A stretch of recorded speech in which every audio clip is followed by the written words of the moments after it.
Like in the mornings I have class at 9:30. I will leave an extra 10 minutes earlier than I need to just because I'm so afraid of being late.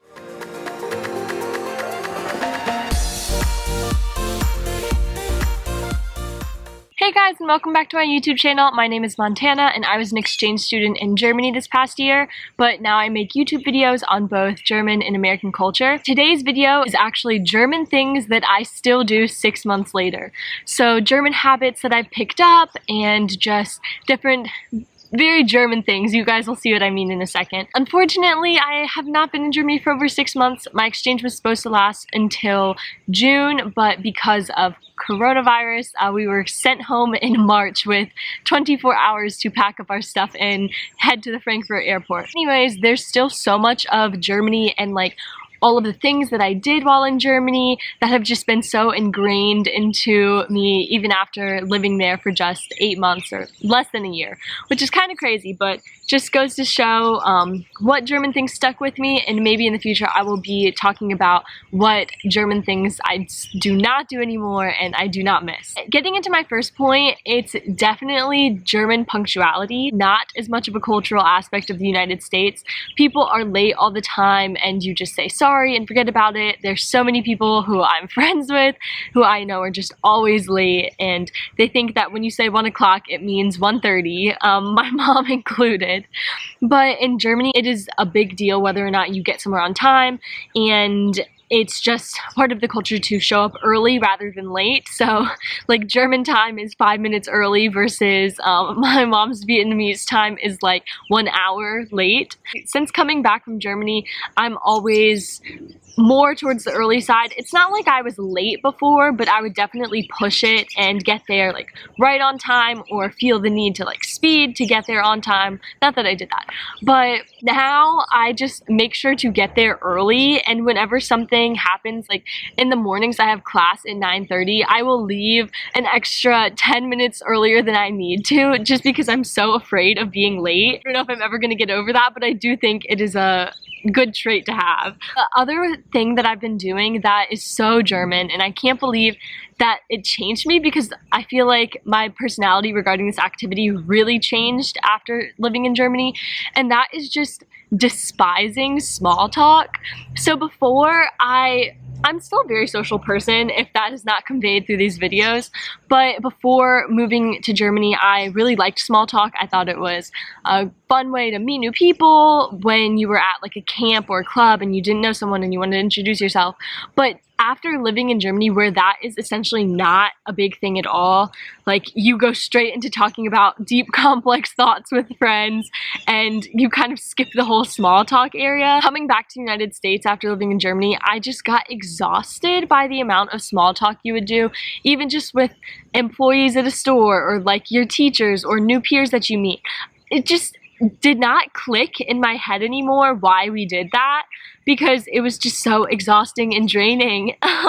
Let alone now I still engage in small talk a lot because that's just part of my American personality and upbringing, but it's something that I don't enjoy as much as I did before. The next thing that I have been doing since being in Germany, which is super weird, and I don't know if it's something I've always done, but also maybe because I have German professors now, and when they say it in class, it kind of makes me think it later.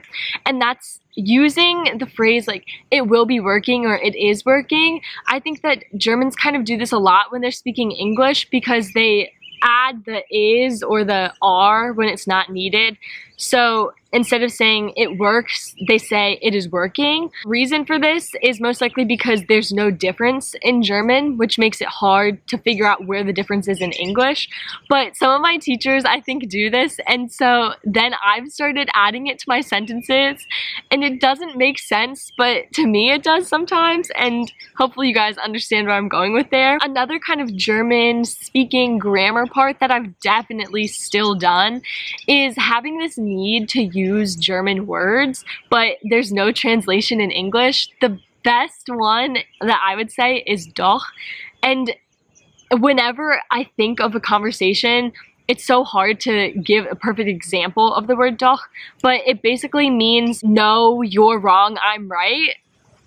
Hopefully, if you guys have a better definition of what it is or how to best explain it, then please feel free to leave it in the comment section. I think of it so much when I'm arguing with people or just in daily conversation. The conversation will go so that I want to use the word doch, but I can't because it doesn't exist in English and people would not understand what I was saying. Let me see if I can think of an example.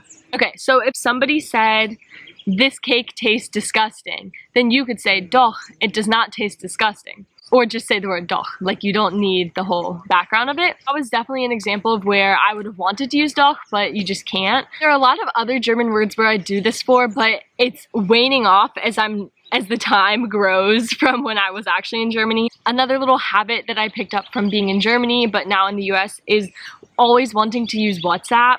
I think WhatsApp is so much better than iMessage. iMessage is slow and it doesn't show you like the red times and have all of the just like where you can slide to respond to just a message. I think that's a really good aspect of WhatsApp and I really miss using it. In the United States, most people just use iMessage, so it would be hard to switch everybody to WhatsApp because Americans are just so used to iMessage. I've got just 2 more habits that I still do or that I picked up in Germany, and the first is kind of a bad habit, and not so much a habit, but just something that I've found myself relying on again, and that is in Germany they have these little Lego videos that explain really complex stories, and I may or may not have used them again in my German classes here in the US. They go really fast. Sometimes I put them in 2 times speed so I can watch them even faster, but they describe a lot of those German literature books. I know I used it for Goethe, and then I just used it for Der Sandmann. I had to read that for my German fairy tales class and it was so confusing. Last but not least, my habit that I am still doing and don't think I will ever stop doing is I say the word tschüss for bye just all the time, and I don't really realize that Americans don't say that because in the US you can say like adios and everybody says that or everybody knows what you're saying. Even ciao, like people would kind of understand that more, but I'll just say tschüss and walk out and don't really realize that that's just a German thing. That's definitely something I do every day and don't know if I'll ever grow out of doing. Thank you so much for watching this video. I hope you guys enjoyed it and enjoyed this type of content. If you did like this video, then please like and subscribe down below. I really appreciate you guys watching these videos and am super duper excited because I am looking more and more at ways to come back to Germany again, hopefully this summer with an internship, and just really crossing my fingers that that works out because I just can't wait to come back to Germany and experience living there again and all the things that I miss. Sorry I went on that little tangent, but thank you guys so much for watching. Hope you guys have a great day and tschüss!